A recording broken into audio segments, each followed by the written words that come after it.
Bonjour mes chers élèves, j'espère que vous allez bien. Dans cette vidéo, Inch'Allah, on va voir deux exercices dans le cadre de l'électricité, la leçon numéro 1, le courant électrique alternatif sinusoïdal. Ces exercices destinés aux élèves de deuxième année collégiale. On commence par l'exercice numéro 1. On relie les bornes d'un générateur par un oscilloscope, on obtient l'oscillogramme suivant. Alors on a les données. Pour faire le calcul, la sensibilité verticale est égale à 3 volts par division et la sensibilité horizontale est égale à 1 milliseconde par division. On a deux questions. La question numéro 1, quel est le type de cette tension? La question numéro 2, calcule la valeur de la tension U délivrée par ce générateur. Alors la question numéro 1, on vous demande de déterminer le type de cette tension.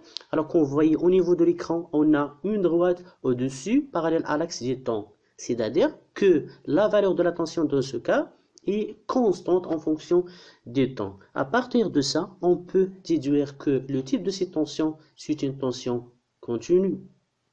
Alors, la question numéro 2, on vous demande de déterminer la valeur de la tension U délivrée par le générateur.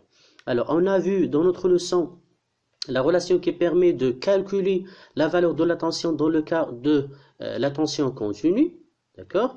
C'est U est égal à Y fois SV. Y, c'est le nombre de divisions verticalement. SV, c'est la sensibilité verticale. On a dans les données la valeur de SV. SV est égal à 3 volts par division. Alors, maintenant, on va déterminer la valeur de Y. Alors, d'ici ici, c'est Y.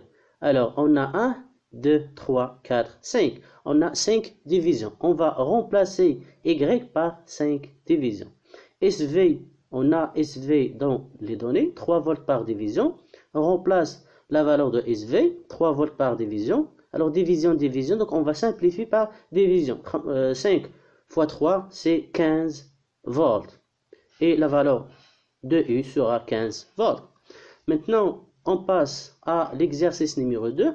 On considère le schéma suivant, sachant que la sensibilité verticale SV est égale à 2 volts par division. Donc verticalement, chaque division va correspondre à 2 volts.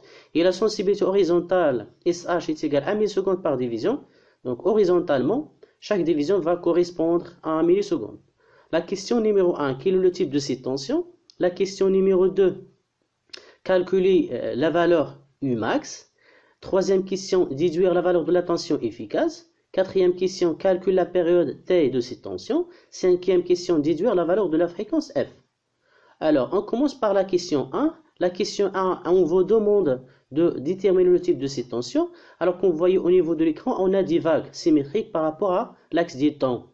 On a aussi des valeurs différentes. Alors, une valeur positive, une valeur négative, une valeur positive, une valeur négative, etc. D'accord? Alors, à partir de ça, on peut déduire que le type de cette tension, c'est une tension alternative sinusoïdale. La question numéro 2, on vous demande de déterminer la valeur maximale, Umax. On a vu la relation qui permet de calculer la valeur Umax. Umax est égal à Ym fois SV. Ym, c'est le nombre de divisions verticalement. SV, c'est la sensibilité verticale. Alors, Ym, alors pour déterminer Ym, on a plusieurs choix. Alors, d'ici ici, d'ici à ici, d'ici à ici. D'accord? Alors, on a 1, 2, 3, on a 3 divisions. C'est-à-dire, Ym est égal à 3 divisions. Donc, on remplace Ym par 3 divisions. SV, on a la valeur de SV dans les données, est égal à 2 volts par division. Alors, 3 divisions fois 2 volts par division, on va simplifier par division. Alors 3 fois 2, ça fait 6 volts. Alors la valeur de Umax sera 6 volts. Maintenant, on passe à la question numéro 3. Alors la question numéro 3, on vous demande de calculer la valeur efficace. On a vu la relation qui permet de calculer la valeur de U efficace. On a une relation entre U efficace et U max. U efficace est égal à Umax sur racine 2.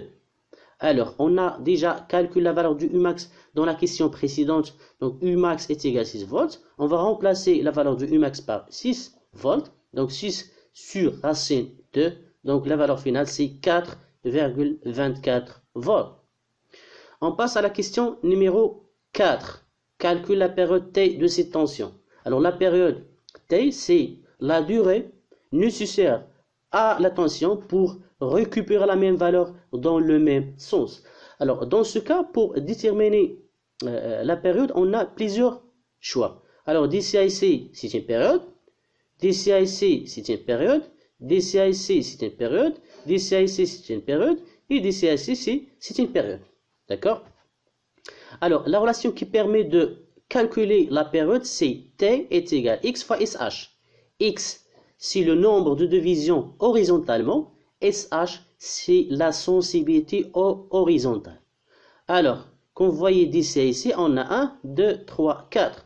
On remplace X par 4 divisions et on remplace SH par 1 milliseconde par division. Donc, on va simplifier par division. 4 fois 1, ça fait 4 millisecondes. Donc, on va convertir le milliseconde en seconde. C'est-à-dire, on va diviser par 1000. 4 sur 1000, c'est 0,004 secondes. Et voilà, la valeur de T sera 0,004 secondes. Alors, maintenant, on va déterminer la valeur de la fréquence F. On a vu que F est égal à 1 sur T, c'est l'inverse de T. D'accord? On va remplacer la valeur de T par 0,004. D'accord? Donc la valeur finale, c'est 250 Hz. Alors Hz, c'est seconde moins 1. D'accord? Donc faites attention, toujours pour calculer la fréquence, il faut convertir la valeur de T en secondes parce qu'on travaille dans le système international. Donc voilà la fin de cette vidéo. Merci de votre attention. À d'autres vidéos, Inch'Allah. Au revoir.